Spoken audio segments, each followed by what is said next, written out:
Hey guys, welcome back to my channel. If you're new here, my name is Beth. I am a 37-year-old attorney living in the DC area with my husband.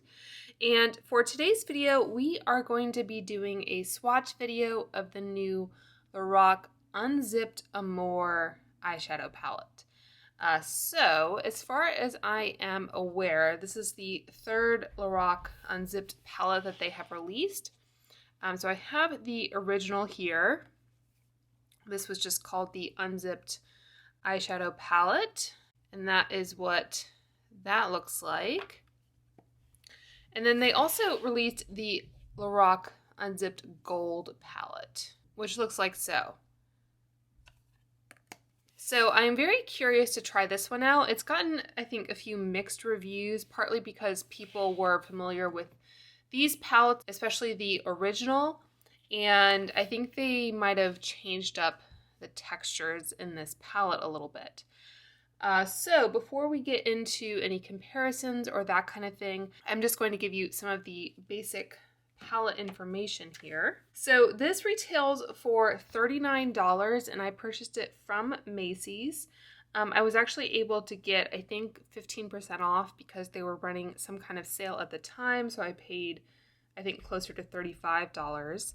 And interestingly, it doesn't say Amor on here. I just double checked to make sure that this wasn't the same as the other palettes that I had purchased if they'd made a mistake in sending it to me. But yeah, this is the LORAC Unzipped. It's a shimmer and matte eyeshadow palette. There are 10 shades with a net weight of 11.2 grams or 0.39 ounces. This palette, let's see here. Down here it says may contain carmine. Oh, so I think this is just one of the shades. So this is the shade Unique and it might contain carmine. So I just always like to check for talc and carmine because I know some people are sensitive to those ingredients. And I don't see talc, but just make sure to double check if that is a concern to you. So it shows the layout of the palette here with the shades. It says it contains 10 highly pigmented wearable eyeshadows. And it just gives you the names and whether they are a matte or a shimmer. It is made in China, and it has... So interestingly, they have a different little best after opening symbol for each of the shades, it looks like. I'm not sure if that's going to show up on camera. It looks like it is 12 months for all of them, though, so I don't know why they listed them all separately. It's also interesting to me that they list the ingredients separately. But I guess if you wanted to purchase this but still avoid carmine, that would give you an idea of what shades you could and could not use.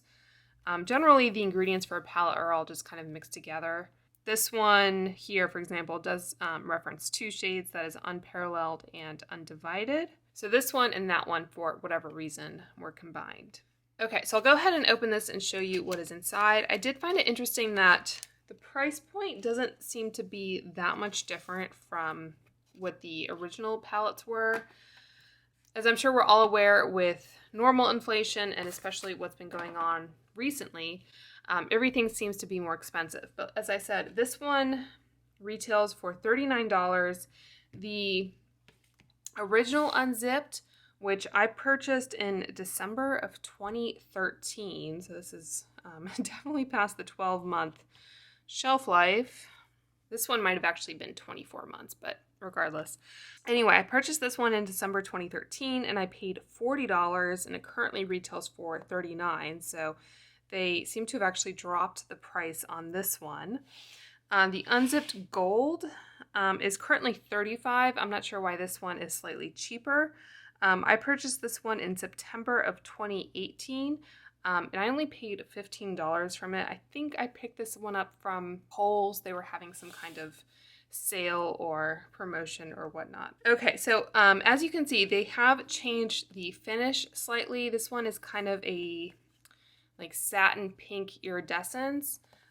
This one is more of a shiny kind of almost mustard yellow cream color with the gold accents. The general look of the palette hasn't really changed all that much. It looks like this one does say it has a 12-month shelf life, I guess for the whole palette generally. It looks like the amount of product is the same. This one said it was assembled in the US of non-US materials. This one said it's made in China. And this one has the same kind of iridescence quality to it, but obviously it's more of a cream as opposed to a pink. And this one looks like it is also 24 months, and this one was also assembled in the US of US and non-US materials. So at least the manufacturing of this one is different compared to the previous ones. So it says, unzip and unleash your unconditional love with LORAC's Unzipped Amor Shimmer and Matte Eyeshadow Palette. This universally flattering eyeshadow palette features 10 ultra-rich shimmering and matte eyeshadows.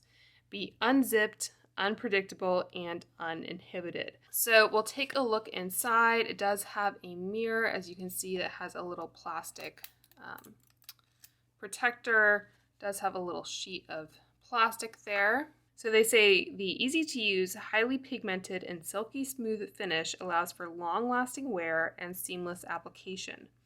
Creates striking and multi-dimensional looks, and beautifully blendable shade range is designed to suit all skin tones. It says it can be worn alone or layered for uninhibited, customizable looks. And this is a cruelty-free palette. But as we said, it does contain carmine, so it's not vegan. So because some people have said that the shadows are a different formula, I just want to kind of give you a look at the shades in the palettes themselves.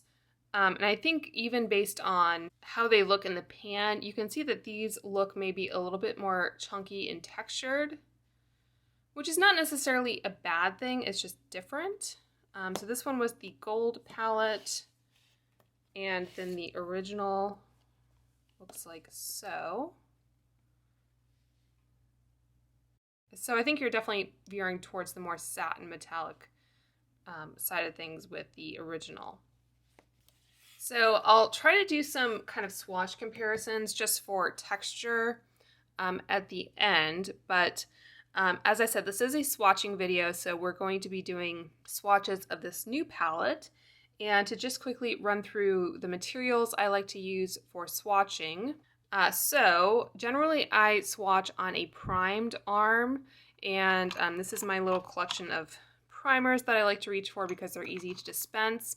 I do have the LORAC Behind the Scenes Eye Primer, which I seem to recall being included in at least some of the original palettes. I'm not sure if it was in the unzipped palettes, but as you may be able to tell, I'm kind of scraping the bottom of these, so I'm not sure whether I will be able to get enough out of any of those. I do also have the Smashbox 24-hour eyeshadow primer.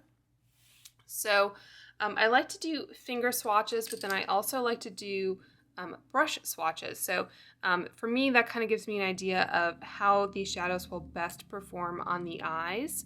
And for the matte shadows, I like to use the Refer number 2 brush, which is very similar to the old MAC 239 brush. It's a little shader brush that is made out of, I believe, all natural hair. So that is a great brush. And then I also have the Refer number 21 brush, which I like to use for the metallic or shimmer shades. And this is very similar to, I think it's the MAC 242. The new MAC brushes are all synthetic, but the older ones were, I think, at least partly natural. This one is a mix of natural and synthetic. And I like to use these both dry, and then I will try dampening them with the Tarte Maracuja Miracle Mist to see how that does. And because I don't have a distinct brush for every shade, in between swatches I will use the Sigma Switch brush cleaner, I guess it's called, to remove the shadow so I can go into the next shade.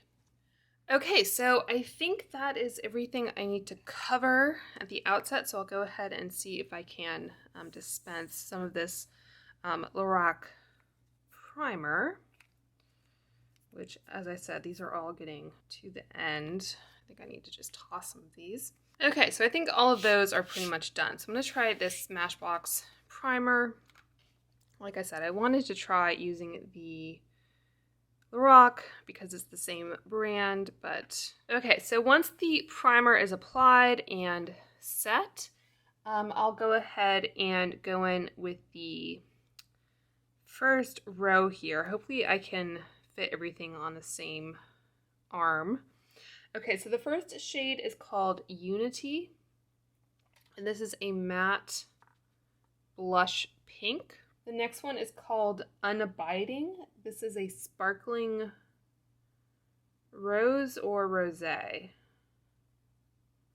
I'm gonna go with rose. It's a really pretty shiny shade.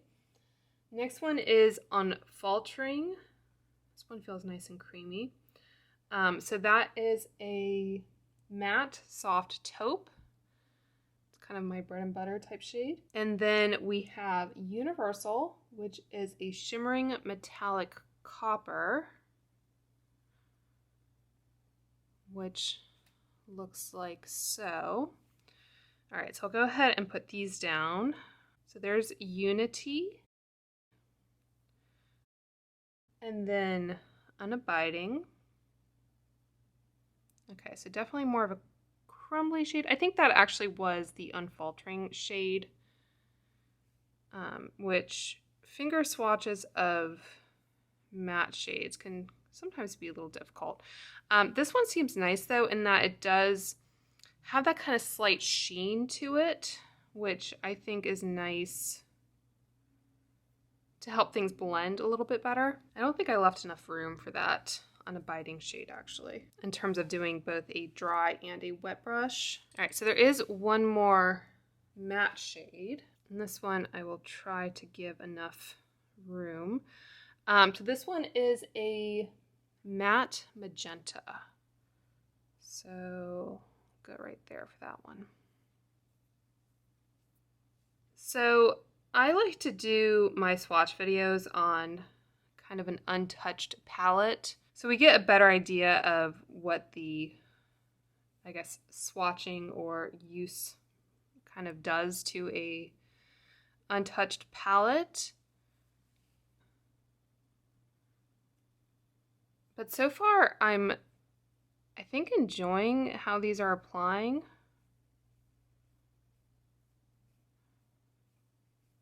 I think from the two people I've seen mention this palette, which are Jen Phelps and I think it's Mandy MUA, I think what they were saying was just that the texture is a lot different from the original. So if you were expecting the same formula as the original or the two prior Unzipped palettes, you might not be too impressed. So far, this shade is what really kind of stands out to me as being a different formula. And this Unabiding shade reminds me a lot more of the newer LORAC Pro palettes. Okay, so this is a dry brush, which I really enjoyed. And I think I've done swatch videos like this one of the LORAC Noir and it's called Forest something, I believe. And then I did swatches of the little minis that they also released.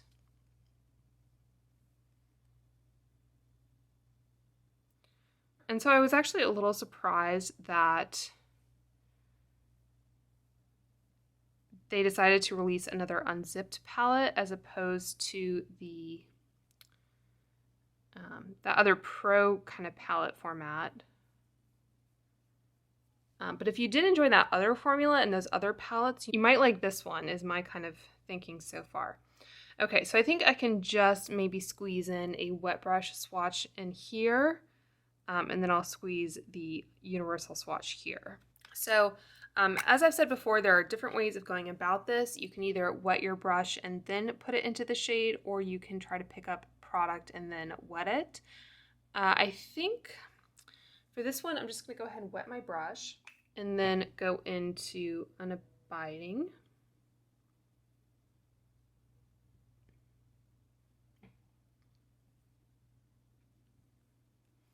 I think with this kind of formula, I don't know if you can see it kind of flaking up a little bit there. A finger might be your best bet. It just seems like that really kind of heavily silicone type formula. And if you don't like to use your fingers, whether you have nails or you just don't want to, I always suggest getting some of those little sponge tip applicators that sometimes show up in palettes, and you can actually buy individually at your local like drugstore or Ulta.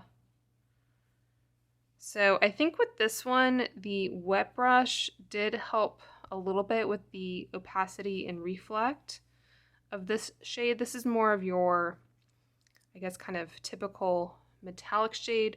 This one has that really kind of textured, silicone heavy metallic. So I think this one is going to be best with a finger, or I guess if you really tried to dig your brush in, it's kind of more of a flaky shade. Like so. All right, so I just try to dig some in and then wet it.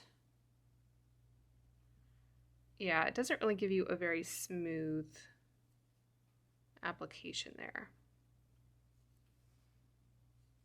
So we'll go ahead and zoom you in for a close-up. So this is unabiding. I picked up product and then wet it. This is unparalleled. It is a matte shade, so that is the finger and that is the brush.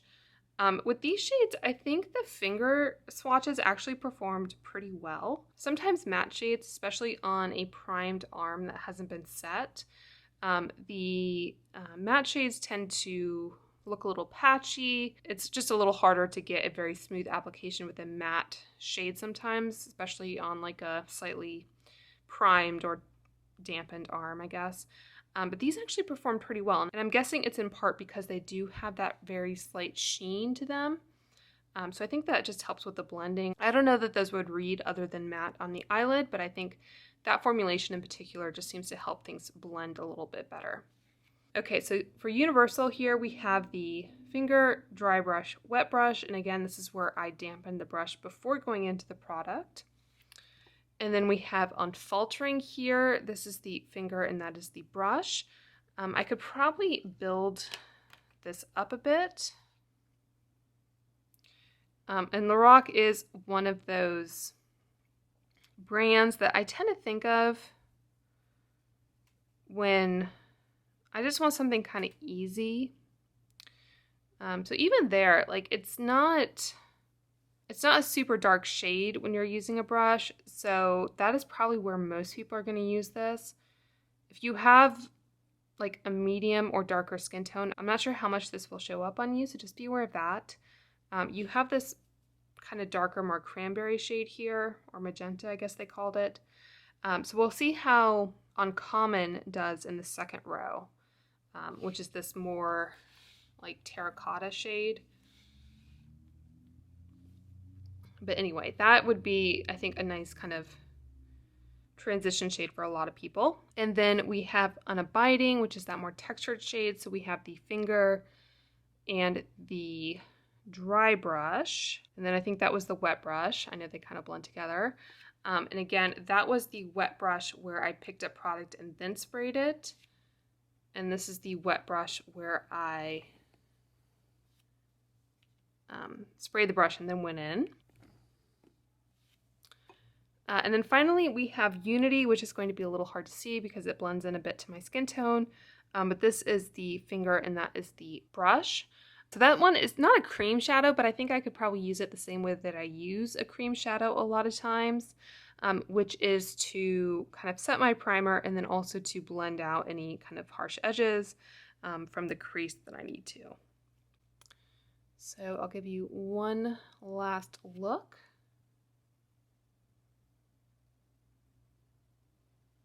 Okay, so I've wiped off those swatches, and you know the second row of swatches always has a few more variables than the first row. You know, the skin is just slightly more damp, and I do, as you can see, reapply the primer. And if I didn't already say, the reason I use a primer is because I always use a primer on my eyelids, and so I feel like it's just the best way to kind of approximate what shades will look like on the actual eyelids. Normally I do try to set a primer, but I don't do that for my arm, but I do try to give it, you know, enough time to kind of set down. Okay, so let's go into the bottom row. The first shade here is called Unchained. And this one is a shimmering ivory pearl. The next one is Undivided, and this is a matte light beige.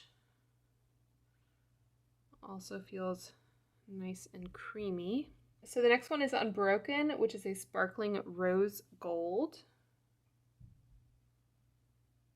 This is another kind of more crumbly textured shade.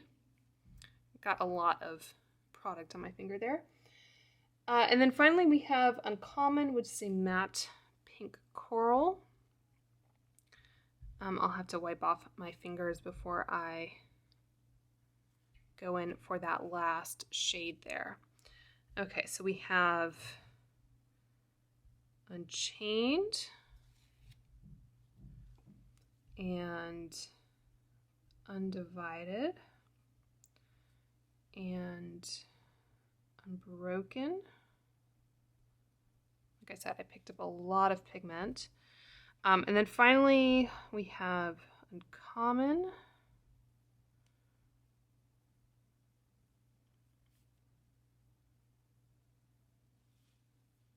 And then lastly, we have Unique, which is called a shimmering mauve or mauve. This one almost seems to be kind of a hybrid between like Universal and those more textured shades. So those are all the finger swatches. This Unique shimmering mauve, it almost looks like it has like a bit of like silver sparkle in it, which is pretty. Okay, so let's go in with a dry brush into Unchained. Yeah, I guess they call these sparkling shades. This is a shimmer. Yeah, it looks like we have 3 formulas. So it's a shimmer, a sparkle, and a matte. So going into Unchained here with a dry brush. Doesn't do a whole lot. Again, this still feels like a fairly kind of thicker silicone type texture to it. I just did a swatch video of the new Pat McGrath mini palette, and I know I said in that video that her shadows, at least in that palette, they were kind of, I guess, in the middle on the spectrum of like really dry to really kind of silicone and dense shadows. I think this formula is definitely more on the kind of silicone heavy. And there's nothing wrong with that. It's just kind of your preference and what kind of a look you ultimately want to create. Like these more kind of silicone textured shades are really good for creating like a super impactful look. But they can be sometimes a little bit difficult to deal with. You just have to kind of know what you're getting into. So Uncommon is actually a matte shade. Like I said, these matte shades almost have more of a sheen to them.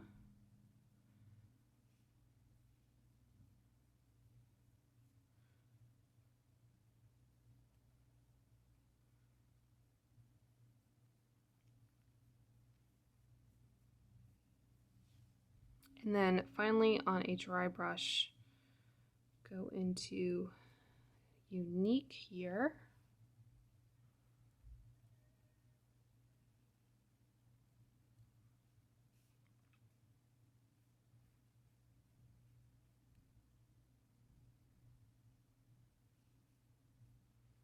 All right, so that is the dry brush, pretty similar to the finger swatch actually. So let's go ahead and wet the brush again, and I'll go back into Unchained.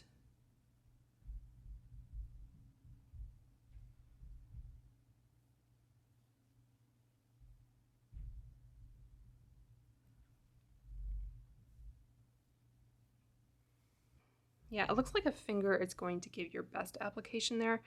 And as I've said before, what I like to do sometimes is I'll just use a brush to kind of get the general placement of a shade, and then if I need to kind of tap on top of it with my finger, I can do that to kind of amp up the impact.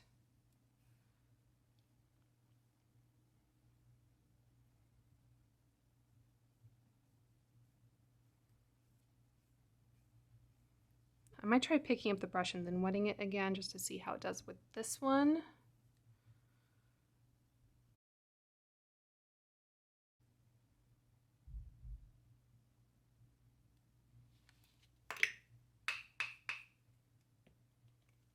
All right, so it's going to be right at the end here. Again, maybe marginally better. All right, so that is it for Unbroken, and then we just need to do Unique here.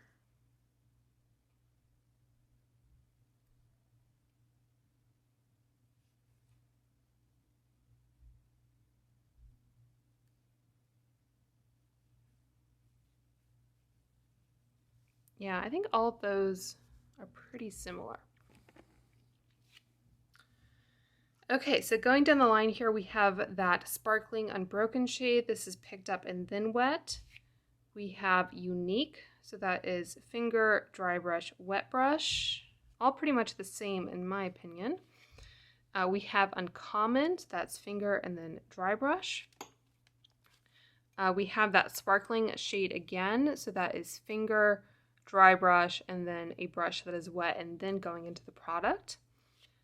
We have Undivided, so that is finger and brush, and Unchained, so that is finger, dry brush, and wet brush. So one last look here.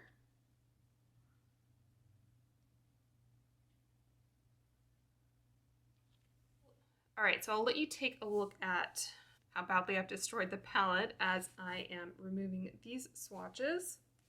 All right, so like I said, I haven't used this on the eyes yet, so I'm not sure exactly what my experience will be when I do use it on the eyes.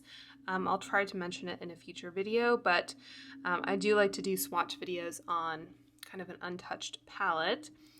So yeah, so I think so far my impressions are that I think for me and my skin tone, and as you can tell, I am very fair, I think this is a color story that will work well on me.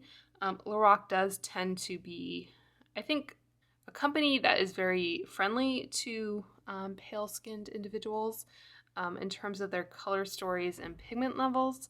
So if your skin tone is more in the medium to dark range, you might have more difficulty with it, especially with kind of some of these transition shades. I'm not sure really how well they will show up on you.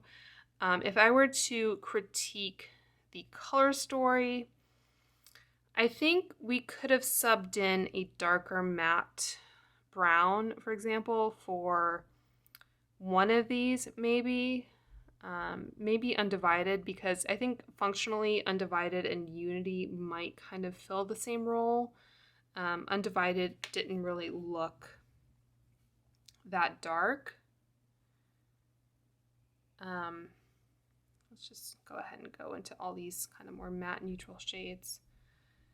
Yeah, so I think out of those four, they could have maybe subbed in a darker brown. Maybe this one, because I think even this shade is going to be light enough for me to use as a transition.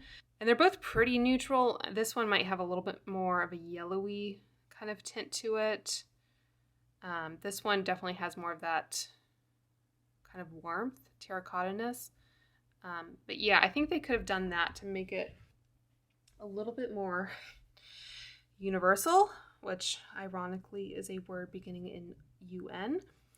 But anyway, that is kind of my thoughts so far. Like, I think these sparkling textures are definitely a new addition to this formula. I'm just going to pull up the Macy's website really quickly. Okay, so this is the description for the Unzipped palette, which is the original.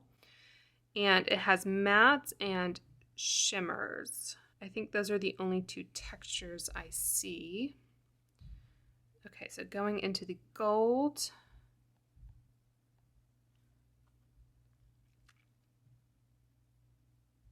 Again, that's only matte and shimmer. So they do definitely have a new texture for this Unzipped Amor palette. They call it a shimmer matte eyeshadow palette. You know, I might actually have gotten the shade descriptions from the Ulta website. I purchased it from Macy's, but yeah, so this is the Ulta website, and as you can see, it has those mattes, the sparkling shades, and some of them are called shimmering metallics or shimmering pearl type shades. And that's the only unzipped palette that is currently on the Ulta website. So you can purchase it from Ulta. If you wanted any of the other ones, you would have to look at Macy's or some other retailer. So as I said, the textures are obviously different, but let's try, for example, Unreal. And again, take into account that this is almost a 10-year-old palette. So that is Unreal, and this is Unchained. I think you can just see when I'm swatching it, like this one is much heavier in silicone. So this one is Unreal, and this one is Unchained.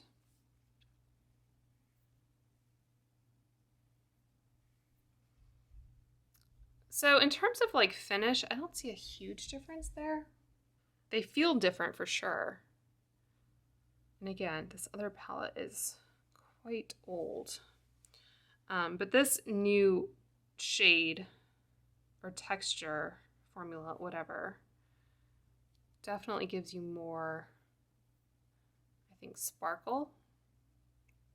And I think that's definitely a trend. So I think those were probably the closest color dupes, comparing the new one to the original Unzipped. I guess I'll go ahead and swatch one here from the gold palette. Again, this feels pretty similar to the original Unzipped, and I didn't purchase, oh, that one does not really perform that well. It's very crumbly. I did purchase the gold on sale, so I didn't purchase it when it first launched. So I'm just trying to compare texture and formulation and not performance, really, because, again, they're very old. But yeah, I just wanted to kind of give you a sense. So this is the LORAC Noir palette that I have filmed a swatch video of.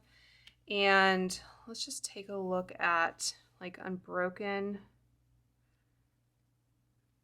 For example, first is, I think this is called Dahlia from the Noir palette.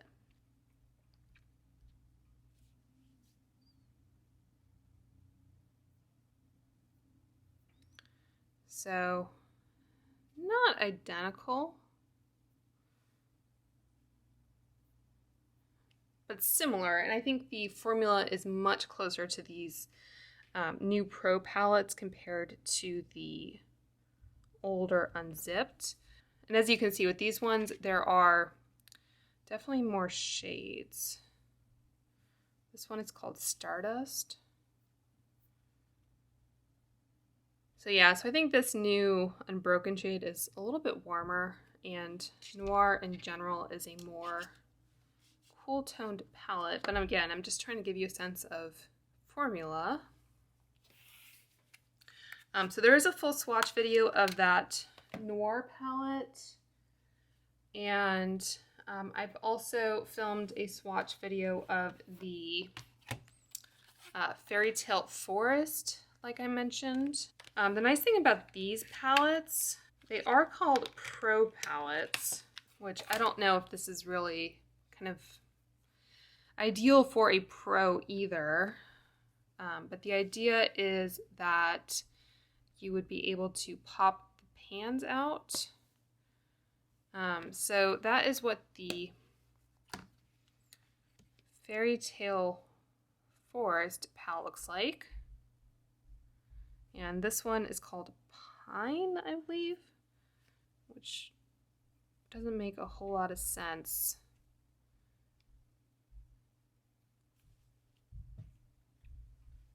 So that's one more. And I think in that video, I also showed you these 4 little minis. Some of these were, I think, part of their fall or holiday release. So this one is the Frosted Sequoia. These ones I don't think are removable. So that's Frosted Sequoia. This is Sparkling, which I don't think was part of the holiday launch. I think this was part of the initial launch with the Noir palette. There's also one called Simmering, I believe, which I don't have. This one is Winter Rose. So kind of similar to that one, but not identical. And then finally we had Mystic Oak, which is another kind of more cool toned palette. I think I remember saying that performance-wise, this wasn't my favorite palette, but that shade alone, Mist, was really beautiful. Again, another one of those kind of very textured, crumbly shades, but just really beautiful reflect to it. Okay, so maybe I'll just swatch this one, which is called, I really don't like how they have the names on these. Meadow.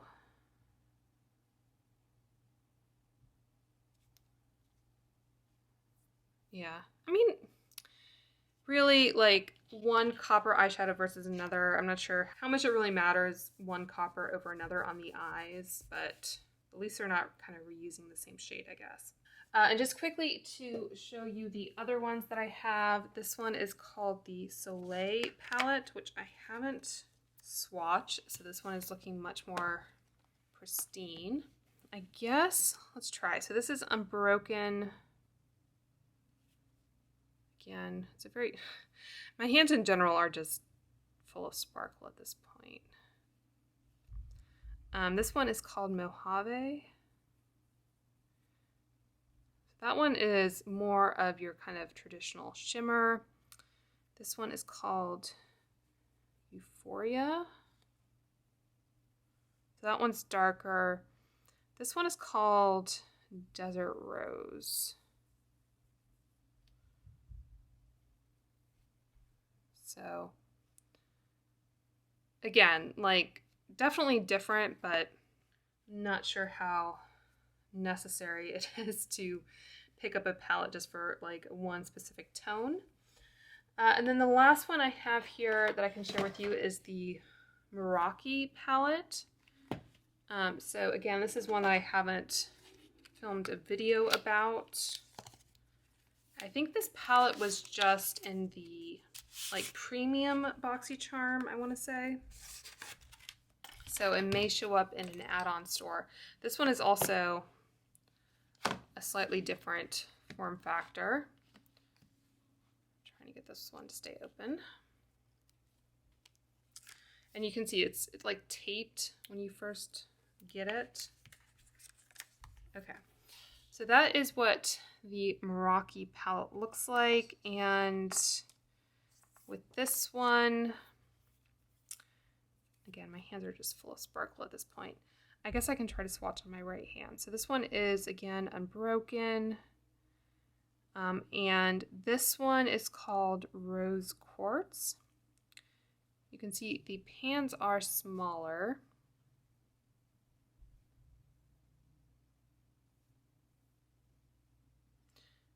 Fairly similar. think I'm actually getting more shine off of this one, but I don't know if that's just because, you know, I've destroyed the pan a bit more and I was using a different finger, etc.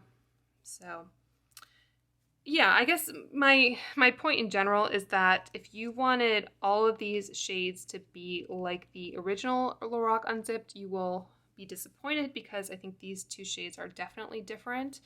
If you've been enjoying the new LORAC Pro formula and you want more shades like that, just know that there are these two shades in the palette in addition to, I guess, some of these more traditional shimmers, and then you also have 5 mattes. All right, so that is going to do it for this swatch video. I hope you guys found it helpful. I guess in terms of whether I would recommend this palette, I think if you have a fair to light skin tone, if you've enjoyed a lot of LORAC palettes in the past, and if you can find this one at some kind of discount, I think it's definitely worth considering, especially if you just want some easy kind of pretty looks. If you don't think you would enjoy these types of formulas, or if you just want a palette that is kind of like the originals but with different colors, you might be a little disappointed. And also if you have a deeper complexion, I'm not sure how well some of these shades will show up on you. So yeah, so I hope you guys again found this helpful. Please let me know if you have any questions down below. If you've made it this far and you're not already subscribed, please do so down below. And until next time, I hope you guys are all doing well and staying safe, and I will talk to you soon. Bye.